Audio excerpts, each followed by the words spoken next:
On soupçonna, avec beaucoup de vraisemblance, une religieuse de l'abbaye de Moret d'être sa fille. Elle était extrêmement basanée et d'ailleurs lui ressemblait. Le roi lui donna 20 000 écus de dot en la plaçant dans ce couvent. Ces mots sont écrits par Voltaire lui-même dans le siècle de Louis XIV. C'est une des grandes énigmes de l'histoire de France qui se niche dans ce tableau qu'a toujours possédé le musée de Remiremont. Un portrait de Louise Marie-Thérèse, dite la Mauresse de Moret.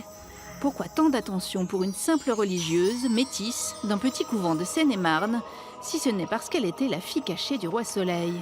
Je l'ai mis en ligne donc sur Internet en 2014 et c'est à ce moment-là qu'un chercheur m'a contacté. Il est au musée depuis toujours. Et en fait, ce qui change, c'est notre regard qu'on porte sur lui. Jusque-là, c'était une œuvre parmi les autres. Maintenant, on considère que c'est une œuvre majeure à mettre en avant. Sur ce lien de filiation, il n'existe que des preuves indirectes. Une pochette provenant certainement du couvent sur laquelle est inscrit papier concernant la Mauresque, fille de Louis XIV, et dont le contenu a disparu, et surtout les relevés comptables montrant l'attention que le roi et ses proches portaient à la religieuse. On a une preuve indirecte du possible placement de la Mauresse. La Mauresse n'apparaît nulle part dans ce document-là, mais tout ce qui est dit, c'est que Bontemps,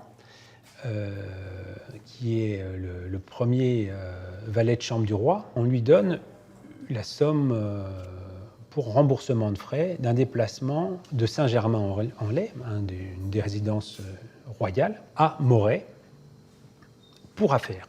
Le chercheur a découvert que dans l'ensemble de la comptabilité du roi, il n'y a que deux déplacements.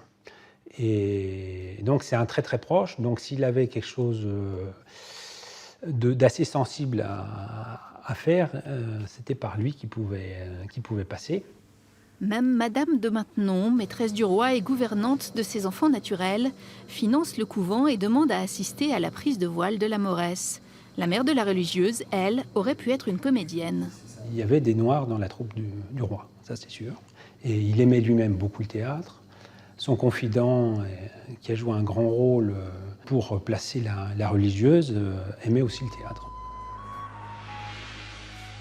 Mais pendant longtemps, c'est une hypothèse encore plus folle qui alimente les rumeurs. La Mauresse serait en fait Marie-Anne de France, troisième enfant du couple royal, morte un mois après sa naissance. Elle aurait été cachée car la reine Marie-Thérèse l'aurait eue d'une relation adultérine avec le nain Nabo, le page africain de la cour. Alors effectivement, il y avait un nain très apprécié de la reine, mais qui était, semble-t-il, assez jeune. On était clairement à romancer, à raconter des histoires, et puis parce que bon, la reine était très pieuse, très réservée sur ce plan-là, donc ça paraît pour le moins étrange, et puis surtout, ça n'apparaît pas avant 1829. Et si une autre grande énigme de l'histoire avait un lien avec la Mauresse? Le chercheur dont les travaux sont à l'origine de l'exposition avance que le masque de fer aurait eu lui aussi la peau sombre.